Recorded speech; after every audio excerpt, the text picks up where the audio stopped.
Conexão Brasil. Oferecimento Sindicato dos Professores da UFMG.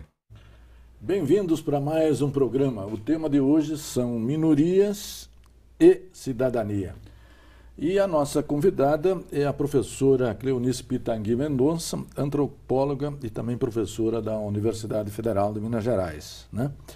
A luta pela cidadania é uma luta contínua e permanente, com avanços e também com recursos.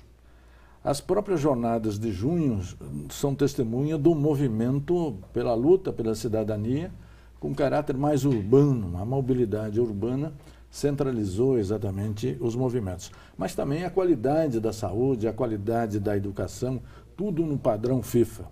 Hoje nós vamos centrar esse programa na luta pela cidadania, tendo como foco propriamente os afrodescendentes, porque o peso da escravidão foi muito grande, a libertação não foi acompanhada exatamente de medidas nem sociais, nem econômicas e nem socioeducativas para que exatamente os libertos se reorganizassem como cidadãos, como pessoas e também como grupos sociais. Professora, bem-vinda, é um prazer tê-la aqui para falar de um tema tão importante, né? Muito obrigada. Que balanço podemos fazer das lutas das minorias no Brasil? Antes de mais nada, eu quero te agradecer pelo convite, de estar tendo a oportunidade de estar tratando esse assunto e fazer um reparo já na sua fala inicial. Sim. Essa questão de dizer que os negros foram abandonados à sua sorte, tem uns estudos recentes que estão demonstrando que a princesa Isabel não tinha pensado dessa forma, que foram alguns problemas que ela teve, né, dentro do poder constituído, sim, que não permitiram que ela realizasse a libertação de uma forma mais adequada para esse segmento. Mas entre o pensamento e a realidade, né, você registra, sim, o pensamento da princesa e eu registro, infelizmente, a realidade pelas quais os nossos afrodescendentes passaram naquele momento, né? Com certeza. Mas e o balanço das minorias, professora? Como é que elas estão hoje no Brasil? Bom, me parece que em 1987, quando eu analisei a questão da instalação da Constituinte no Brasil, eu falei de várias reivindicações que haviam lá, porque eu tive a oportunidade de estar presente tanto no interior do Congresso Nacional quanto fora dele. E haviam várias faixas, e eu destaquei nessas reivindicações tanto a questão dos negros, quanto a questão dos indígenas, a questão das mulheres, né? Todos considerados como minorias. Eu penso que da Constituinte para cá houveram alguns avanços nessas três minorias, né? Mas alguns outros ainda precisam ter um avanço maior, né? Uhum.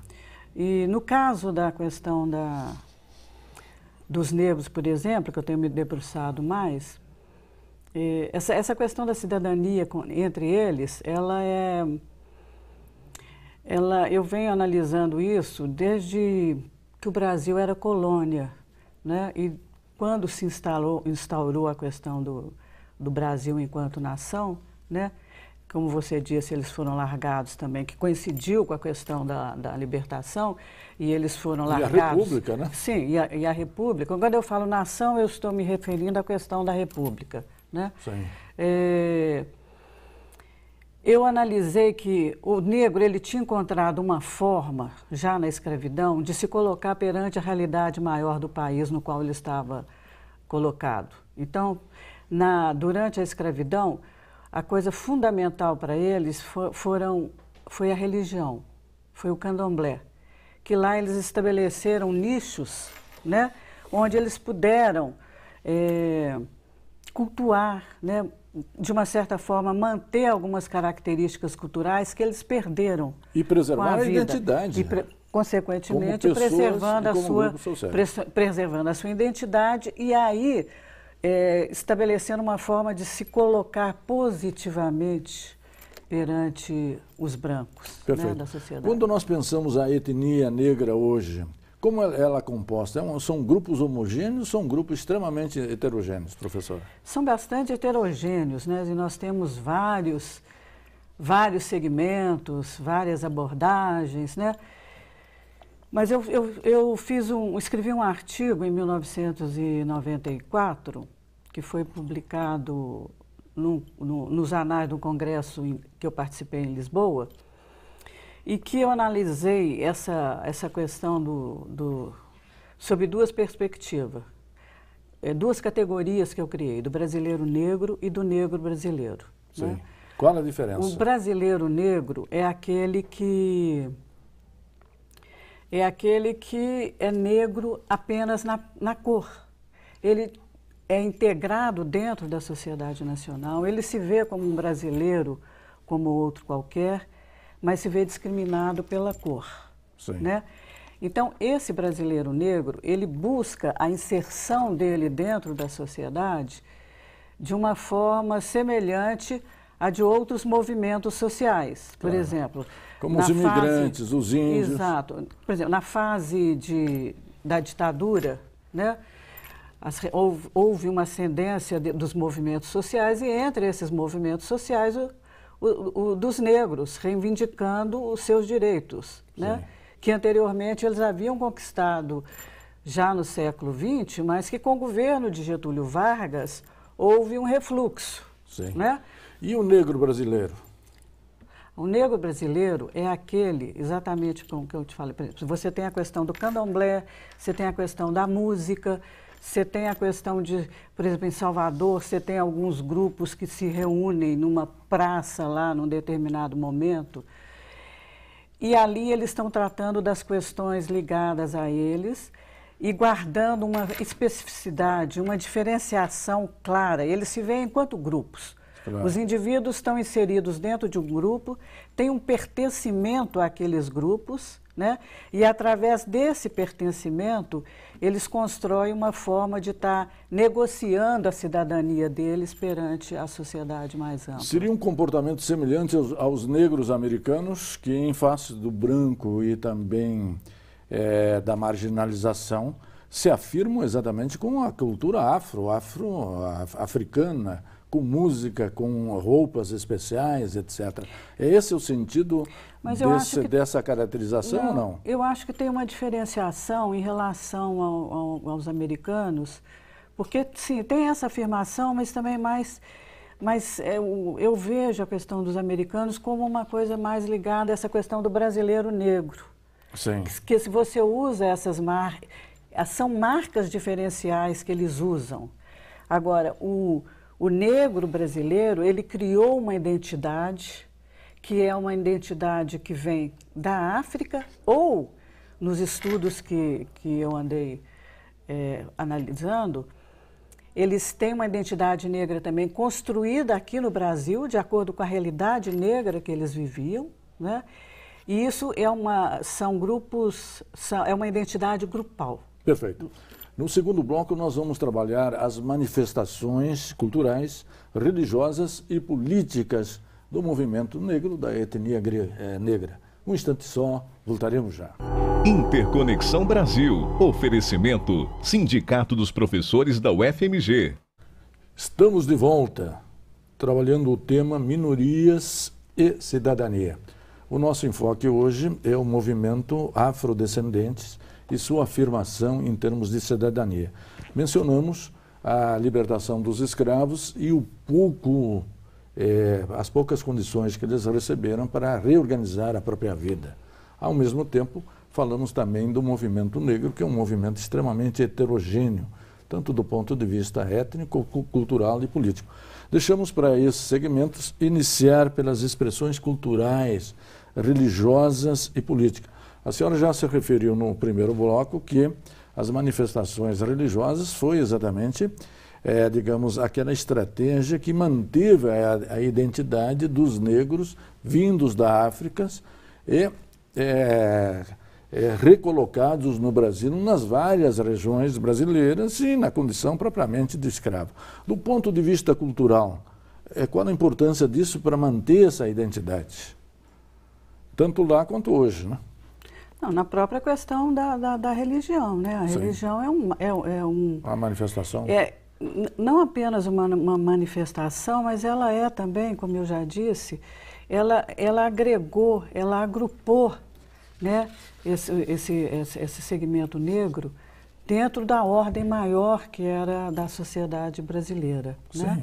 E isso é uma manifestação religiosa, mas também é uma manifestação cultural com todas as suas outras consequências, né? Por exemplo, na questão da comida, né, que você tem toda um tipo de alimentação que é própria desses cultos, né? Ou a própria relação entre pais e filhos, né, e parentes, etc, etc. Na realidade, eles recriaram uma outra ordem dentro da nossa ordem. Sim. Né? E em termos de manifestações políticas, foi mais um movimento emancipacionista, ou não? Não, você teve, por exemplo, na Bahia, os malês tiveram rebeliões assim muito fortes, né, e que ameaçaram, né, o poder constituído. Elas não foram para frente por conta de que houve denúncia. E da repressão, né? Consequentemente da repressão. Se houve uma denúncia, o Estado, então, se armou e reprimiu. Por outro lado, a gente não pode esquecer os quilombos, que a resistência é maior do que os quilombos, Sim. que, inclusive, hoje em dia, a gente faz uma releitura desses quilombos, né? Uma ressemantização desses quilombos, porque esses quilombos, até a década de 80, a gente imaginava que eles haviam desaparecido, né? Depois, verificou-se que não, e que você tinha, inclusive, uma territorialidade que a gente imaginava que tivesse sido perdida com o traslado da África para o Brasil, né? Então, as comunidades negras, né, que existem no interior, e existem também, você pode considerar um grupo de candomblé, um terreiro de candomblé como uma comunidade negra, né? Essa territorialidade, ela trouxe um reforço à questão da luta deles e da resistência deles frente à sociedade envolvente. E o movimento abolicionista, o que ele significou efetivamente? Porque se fala muito da libertação como concessão da princesa.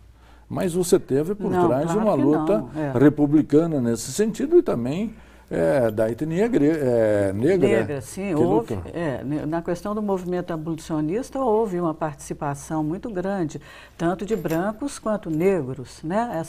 Essa questão sempre houve. Sim.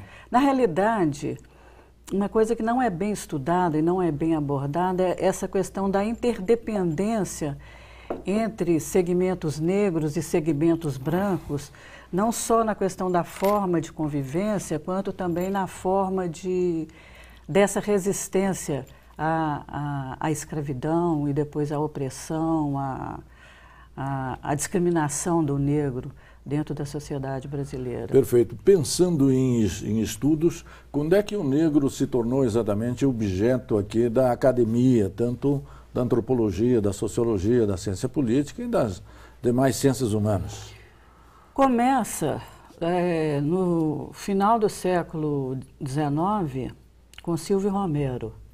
O Silvio Romero foi um primeiro autor a considerar nos seus livros sobre literatura as manifestações negras. Sim. Né? Aliás, a literatura que era a expressão sociológica do Brasil, né? No seu início, até que as ciências sociais se desenvolvessem na década de 30 para cá. Com certeza, com certeza. Era a literatura que se debruçava sobre essas questões.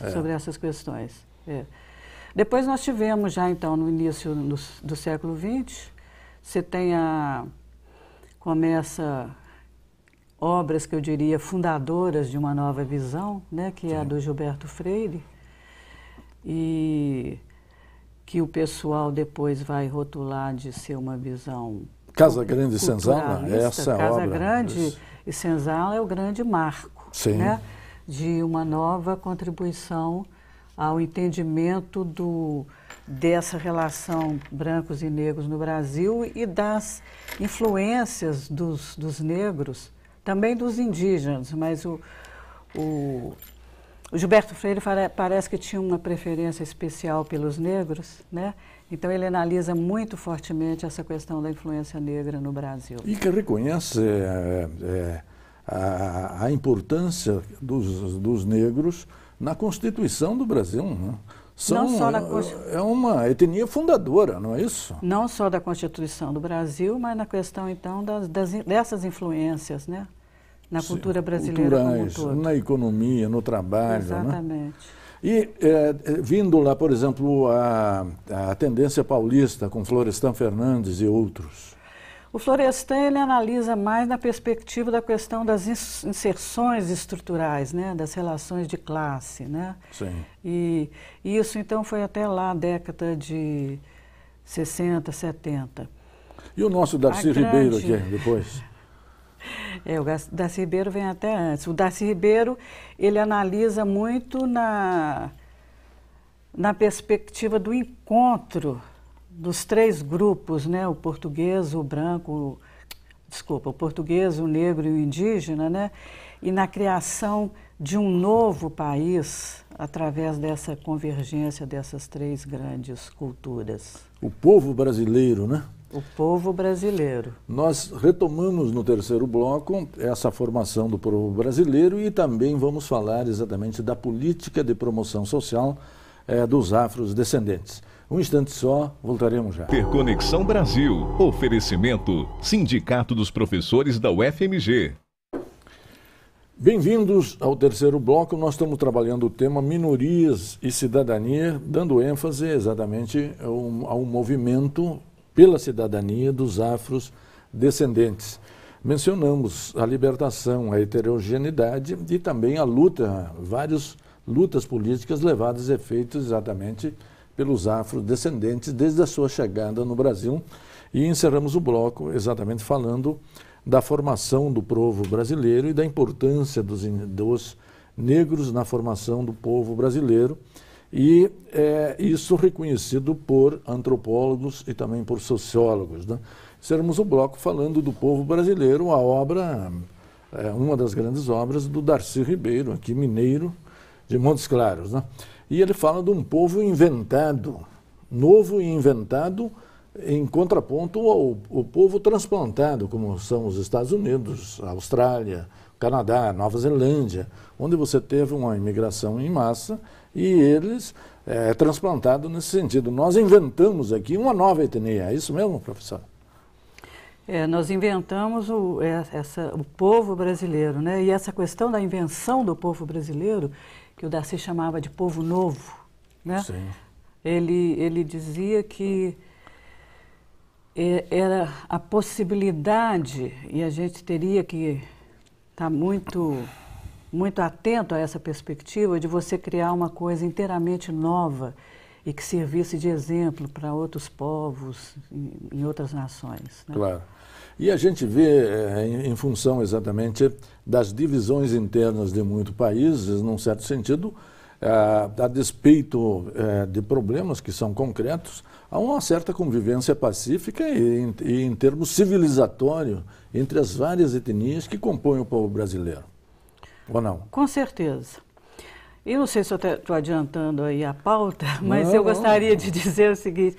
A pauta aqui é aberta, querida. Vamos voltar lá ao brasileiro negro e o negro brasileiro. O negro brasileiro era a tentativa de pensar o Brasil, né, tanto o brasileiro negro quanto o negro brasileiro, nessa perspectiva dessa coisa não de grandes conflitos. Sim. Né? E uma coisa que a gente poderia encontrar a solução ideal para o lugar do negro dentro do país, né? Mas o que me parece que está ocorrendo recentemente é que, através de certas políticas afirmativas, nós estamos construindo uma ruptura nos moldes dos Estados Unidos. Sim. E é uma coisa até engraçada que eu participei de um congresso há pouco tempo e que os Estados Unidos estavam exatamente no lugar oposto do que o Brasil está hoje. Eles estavam querendo aprender com o Brasil como é que se estabeleceriam relações menos conflitivas. Claro. Né? E E essa questão da ruptura, eu acho que é um problema grave, né? Porque eu acho que essa coisa do negro no Brasil é mais complexa, porque no Brasil houve uma mistura muito grande. Claro. E dentro das famílias brasileiras, você tem pessoas negras, pessoas, vamos dizer assim, morenas, mulatos, que o pessoal chama mais de mulato, eu gosto mais de chamar de morenas. Claro. As pessoas... Tem até filhos brancos, você tem filhos louros com olhos azuis e filhos negros. Sim. Então, essa coisa no Brasil é complicada e membros dessas famílias colocam isso, né? Só que determinados segmentos, né, negros, eles estão caminhando nessa luta dessa ruptura, né? E isso eu acho que está se configurando uma outra realidade que eu não sei onde vai dar dentro do Brasil. A referência que a senhora faz é que, digamos, nos Estados Unidos houve a promoção social de afrodescendentes exatamente com as cotas nessa política afirmativa. Mas essa mobilidade social distanciou exatamente os negros das demais etnias.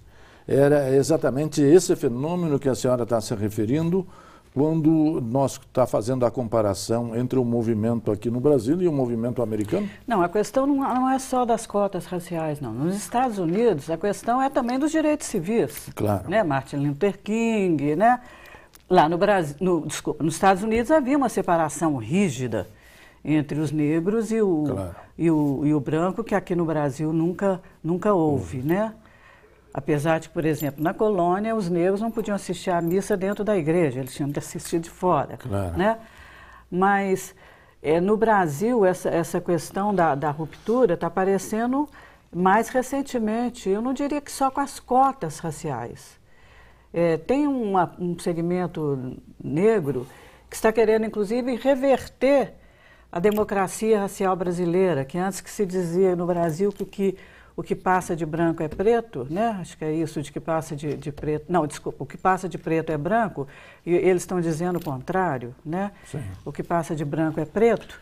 E você está querendo construir, está se trabalhando em torno de uma ideologia em que você vai dizer que o Brasil não é mais um país branco, né? Como ele se define oficialmente até hoje, mas que o Brasil é um país negro, se você junta a população que está no censo de pardos e negros, e você vai verificar que está tendo um aumento a partir do censo de 1990, está havendo um aumento, uma diminuição do segmento negro e está havendo um aumento pequeno, mas está havendo um aumento dos segmentos que são considerados como pardos e negros, né?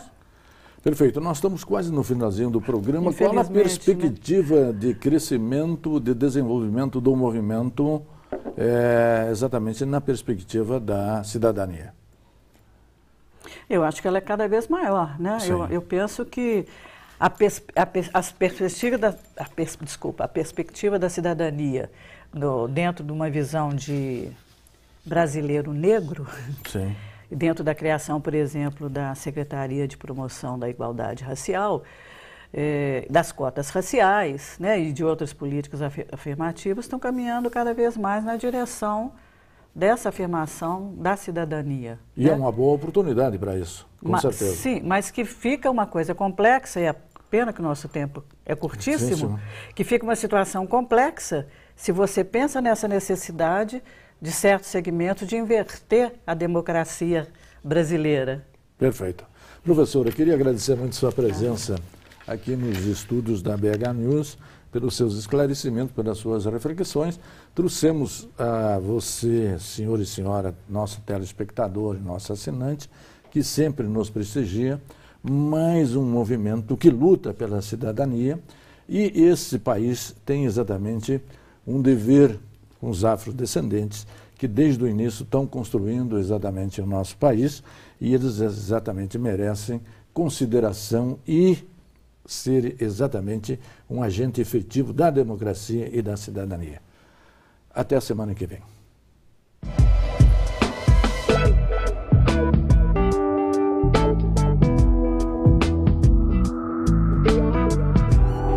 Interconexão Brasil. Oferecimento: Sindicato dos Professores da UFMG.